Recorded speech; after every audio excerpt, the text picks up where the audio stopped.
Hi అందరికీ ఈరోజు నేను చూపించే రెసిపీ పొటాటో క్యాప్సికమ్ పచ్చి బఠానీతో ఫ్రై అయితే చేశానండి. ఈ ఫ్రై ఎవరైనా చేయకపోతే ట్రై చేయండి, చాలా బాగుంటుంది. ఇప్పుడు ఇది ఎలా చేయాలో చూసేద్దాం. ముందుగా స్టవ్ ఆన్ చేసుకొని కళాయి పెట్టుకొని కొంచెం ఆయిల్ వేసుకొని పోపు దినుసులన్నీ వేసుకొని కరివేపాకు వేసుకొని ఫ్రై చేసుకోవాలి.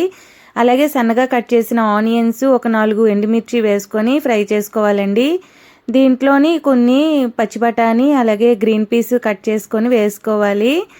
ఇవి బాగా కలుపుకొని ఫ్రై చేసుకోవాలండి. దీంట్లోనే ఒక 2 టమాటాలు ముక్కలుగా కట్ చేసుకొని వేసుకోవాలి.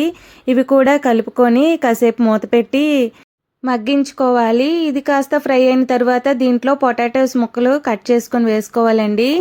ఇవి ముందుగా వేసుకుంటే మెత్తగా అయిపోతాయి కాబట్టి నేనైతే ఇప్పుడు వేసాను. దీంట్లో తగినంత సాల్ట్ కూడా వేసుకొని ఇదంతా బాగా మిక్స్ చేసుకొని ఫ్రై చేసుకోవాలి.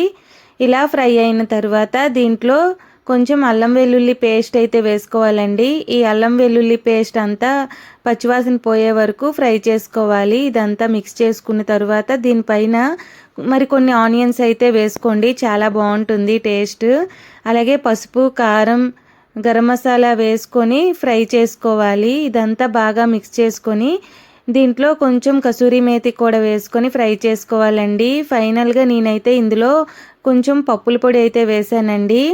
ఇది లేని వాళ్ళు స్కిప్ చేసేయచ్చు. ఫైనల్గా కొంచెం కొత్తిమీర వేసుకొని అంతా మిక్స్ చేసుకుంటే మనకి పొటాటో క్యాప్సికమ్ పచ్చి బఠానీ ఫ్రై అయితే రెడీ అయిపోతుంది.